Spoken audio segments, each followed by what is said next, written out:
Salut à tous, c'est Axel de testmobile.fr. Je suis au MWC 2016 chez Sony qui a dévoilé plusieurs produits. On avait vu, il me semble, des fuites sur ce terminal-là qui est le Xperia XA qui appartient donc à cette nouvelle gamme un peu étrange, X. Et là en plus XA, donc deux lettres à la suite, c'est un drôle de nom mais c'est un beau produit. C'est un produit de moyenne gamme avec des specs que je vais vous lire. Parce que regardez, figurez-vous qu'elles sont même disponibles dans une application à part. Si je me trompe pas, ouais, ça va être ici. Bon, on regardera bien sûr tout ça en détail un peu juste après, vous inquiétez pas. Mais voilà. Donc les specs sont juste là, je vais vous les lire parce que je les connais pas par cœur.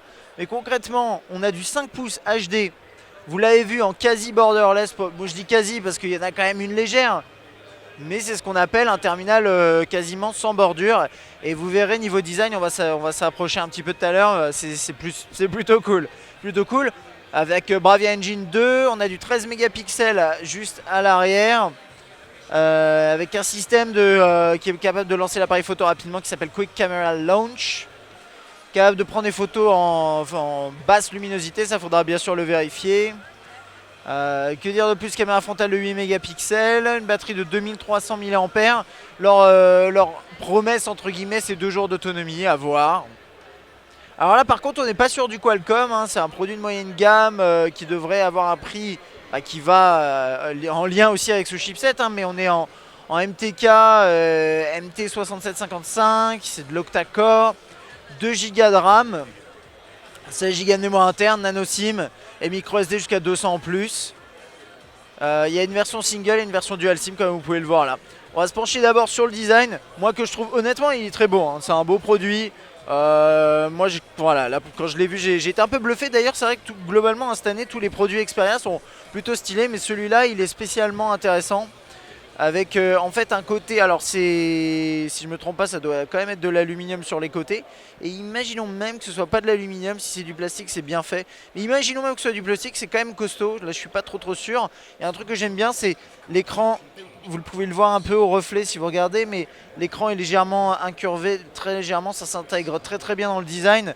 Et ça c'est quand même toujours sympa. L'écran bien sûr borderless comme je vous disais, cette zone ici qui sert à rien. Un classique hein, de ce genre d'espace. On va regarder l'écran dans un instant bien sûr. Là sur la droite on a un bouton on-off validé, on-off verrouillé, déverrouillé pardon. La différence par rapport aussi au X et au X Performance c'est qu'il n'y a pas de scanner d'empreinte digitale. C'est ce qui fait aussi que le tarif va baisser sur ce terminal. On a le bouton de volume qui est là. D'après moi c'est pas le meilleur endroit pour le placer parce que ça veut dire que votre pouce doit descendre comme ça. Mais bon, là vous avez le bouton de gestion de l'APN qui permet également de prendre normalement rapidement un cliché.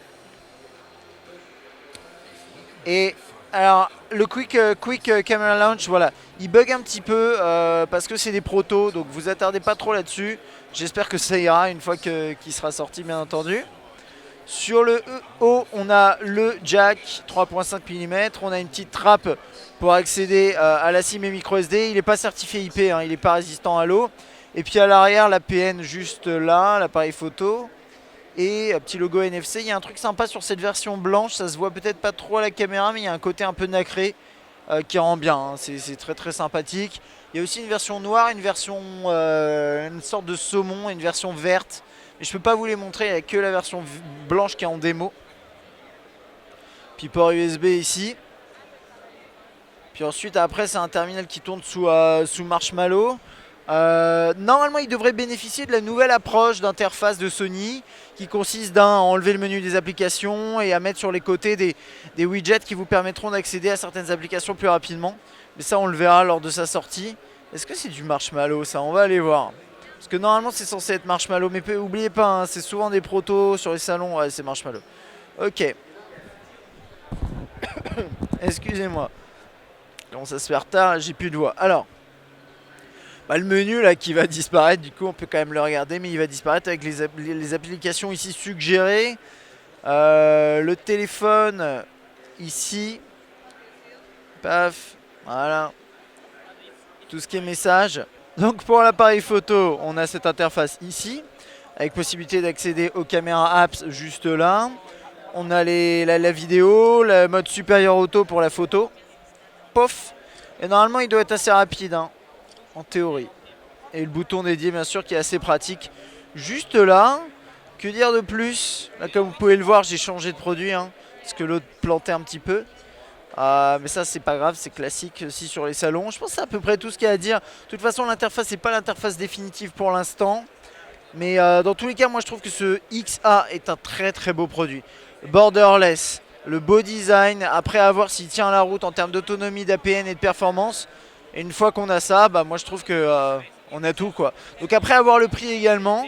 Mais je sais pas, dites-moi ce que vous en pensez. Est-ce que vous aimez bien ce petit XA? Allez, à bientôt.